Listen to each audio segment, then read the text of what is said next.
mõnusat jõulukuud teile kõikidele sinna Eestisse. On 3. vloginädal.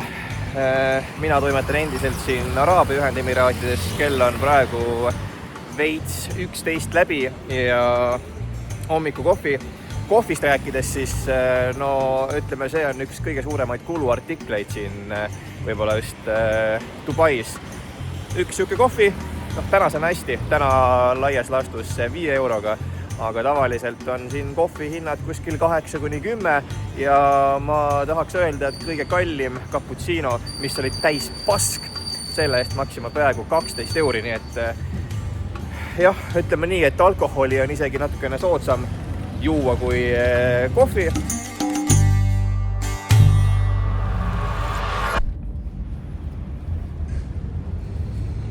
Me Eestis oleme harjunud sellega, et igale poole minnakse kas siis bussi või siis teine äärmus on autoga, et kõik omavad isiklikku sõiduvahendit, siis siin Dubais on tegelikult natukene teine lugu. Auto omamine on tore, on superautosid väga palju, aga kõige mõistlikum tegelikult on ikkagi liikuda taksoga, sellepärast et ütleme nii, et enamus ajast sa ei viitsi kuskil ummikutes passida, parkimiskohtadega jamada ja võib-olla kuu lõikes tuleb sul ikkagi kordades soodsam sõita taksoga, sellepärast et võib-olla muidu enamus ajast sul auto seisaks ja taksohinnad on ka niiviisi, et tipptunnil törts kallim, ütleme vahepeal võid kuskil 30–20 kilomeetri eest maksta kuskil 70 eurot. Samas valid natukene parema aja minekuks, siis on sama teekond ainult 15–20 eurot, nii et jälle potato olukord. Ja pull on tegelikult veel see, et nüüd on vaikselt siin talvine hooaeg alanud, mis tähendab seda, et jah, meil on väljas küll 25–24 kraadi, paistab päike, aga väga suur osa ajast on ka meeletult pilvine ja selline külm ja soe õhumass kokku tekitavad jubeda udu ja vahepeal juhtub ka nii, et kui sa varahommikul, ma ei tea, 6 teed silmad lahti, vaatad aknast välja ja elad kõrgemal korrusel, ega sa alla ei näe, siis sul on põhimõtteliselt udu, pilved ja selline pilvepiiril elamine. Aga jah, talveperiood siin on natuke teistsugusem, öösel täitsa eile vaatasin temperatuurid olid isegi 14, nii et ei ole midagi, kõrge kuumus kogu aeg. Lifehack Dubais on see, et kui sa tuled kuskile keskusesse, siis pigem sellist päevast aega, sellepärast et kui sa tuled peale 5 või 6, siis on olukord selline, et sa ei saa siin isegi mitte ringi käia, siin on meeletult palju rahvast, aga praegu jumal okei, aga me läheme sööma parimaid krevette.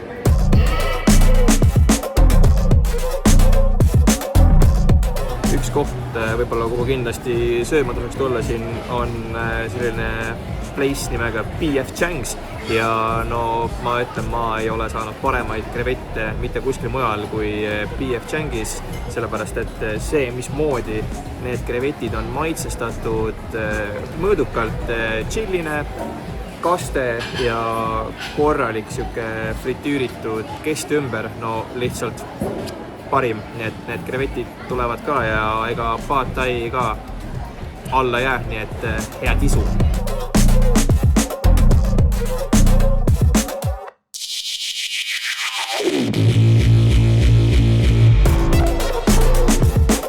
Ja kui hindadest rääkida, siis toidukord läksin maksma 151 kohalikku, eurodes vaatasin järgi täpselt 36 eurot, ehk siis terve lauatäis toitu, kõht sai, ütleme nii, et liigagi täis. Võib öelda, et toidumõistus on küll siin vähemalt hinnad Eestiga suht üks-ühel restoranides, aga alati saab ka rohkem kulutada. Olen kuulnud lugusid, kus minnakse sööma ja kulutatakse siin tuhandeid. Muuseas, me isegi käisime väljas üks õhtu paar jooki laua peale ja läks 700 eurot, nii et jah, võib ka nii. Täna on selline tunduvalt pilvisem ja vihmasem ilm. Tuli ka selline teadaanne, et oodata on tormi, üleujutusi. Ma ei tea, ma arvan, et natukene liialdatakse, aga et tormid otsida, mõtlesin, et tuleks Safari parki, vaataks, millised toredad elukad siin Dubais elavad.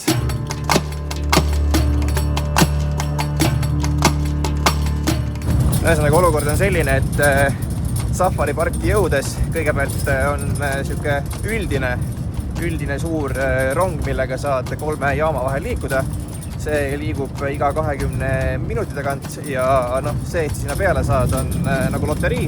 Aga lahendus on rentida endale golfikäru, 10 eurot ots ja saad erinevate selliste jaamade vahel liikuda. Praegu me oleme siis teel Safarisse ja sealt võtame siis endale järgmise auto, millega saame džunglisse. Jep. Sellise rahvamassiga ma väga vist ei arvestanud, aga mis seal ikka hakkab pihta, saame hakkama. Oleme lõpuks jõudnud bussi, mis on rahvast täis. Siuke tunne, nagu tehakse mürasummustusega kõrvaklappe, aga need jäid kahjuks koju. Aga suuri lootusi pane siin Safaril sellepärast, et nagu ikka reklaamidest vaatad, siis öeldi, et avatud kastiga auto, väga lahe, aga tulemus on see, et me oleme tavalises maakonnaliini Marsas koolibussis ja lähme siis Safarile, mis sellest välja tuleb, eks me vaatame. This is our captain Ibrar. So please for your safety, everyone, stay seated while the bus is moving. Please don't knock on the windows. You can take pictures, but no flash. Turn off your flashlights, please. The tour will be around 35 to 40 minutes. And I hope you'll all enjoy. They look cute. Please go there.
Safari ring on tehtud. Loomi oli rohkem, kui oleks võinud arvata, aga neid väga palju ei näinud, sellepärast, et buss liikus edasi täpselt nagu Tallinn-Tartu reisirong ja kui hakkas kedagi nägema, siis vajutati gaas põhja, aga natuke nägi.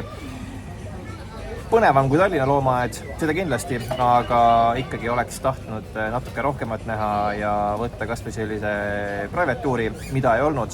See oli private tuur. Praegu tulime sööma. Pildi peal oli kõik väga ilus kujundus, salatit ja kõike, aga võt, reaalsus on selline. See on salatiga kebab või? Jep. Mis maitseb? Sitt tegelikult. Sitt, jah.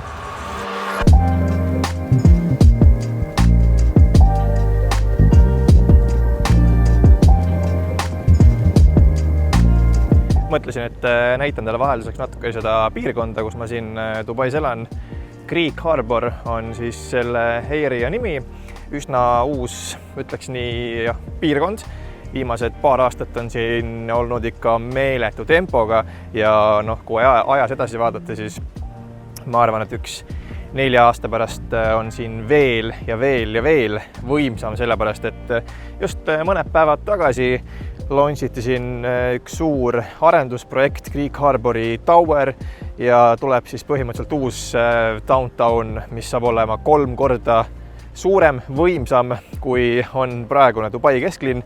Nii et see piirkond siin saab olema üks, ütleks nii, et eriskummalisemaid ja vingemaid Dubais lähiaastate jooksul ja kõik, kes siia kinnisvara on soetanud, siis need hinnad, need lähevad siin lakke nagu kosmoserakett.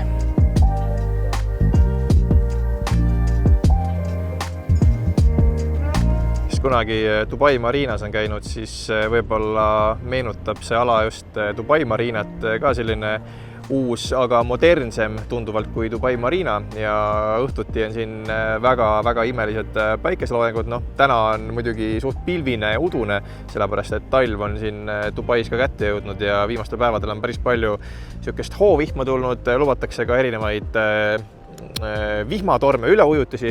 Seda pole veel me siin näinud, aga kui me vaatame tagasi möödunud või üle-eelmisesse aastasse, siis tuli 2 päevaga maha praktiliselt 75 aasta vihmanorm. Aga nagu siit näha, siis siit sinna poole on Burj Khalifa kesklinn ja hästi palju tühermaad muidugi veel, mis lähiaastate jooksul ka kindlasti täis ehitatakse, aga Greek Harbor ise asub sellise saarekese peal, on Greek Island ja see on siis tänaseks elamisvalmis. Õhtul on siin promenaadil väga palju inimesi, üsna rahulik, hea, pigem rohkem elavad siin lastega inimesed ja perekonnad, aga kui mõelda nagu rahvuste peale, keda siin rohkem on, siis venelasi on siin eranditult palju, aga koht ise väga mõnus ja lahe. Ja siin on näha siis, kuidas tegeletakse selle kanali puhastusega. On eraldi süke servicepaat, mis puhastab kogu seda piirkonda siit.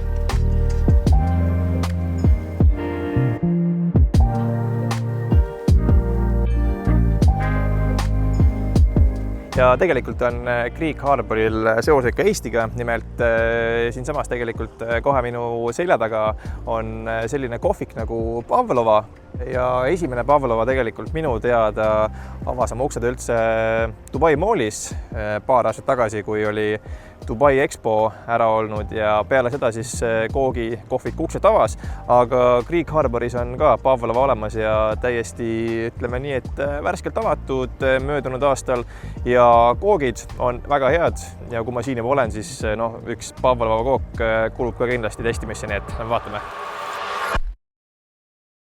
Kohv on käes, kook on käes, näeb väga hea ja isuratav välja.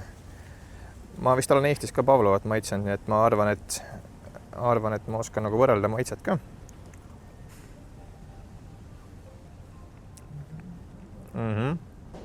Väga hea. Mõnus kreemias süke, hea tekstuur.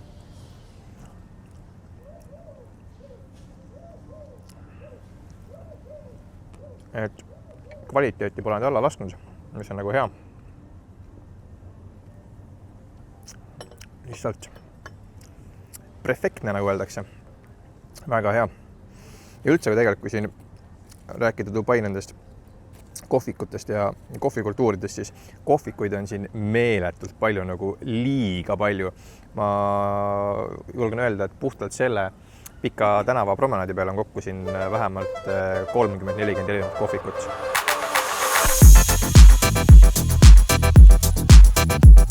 Ja väga palju on tegelikult sellist arvamust või juttu, et Dubais on ainult superautod, üks Ferrari või Lamborghini jääb teist taga, aga reaalsus on see, et tegelikult siin nagu tänavale vaadates ka, siis väga palju on Lexuseid, väga palju on Toyotasid, Teslasid on palju ja Ferraridest ja Lamborghinidest rääkides, siis neid on ka, aga neid on rohkem ikkagi seal Dubai Marinas ja pigem nädalavahetusel. Igapäevaautod on ikkagi Lexused, Toyotad ja sellised, nii nagu Euroopas, Eestiski.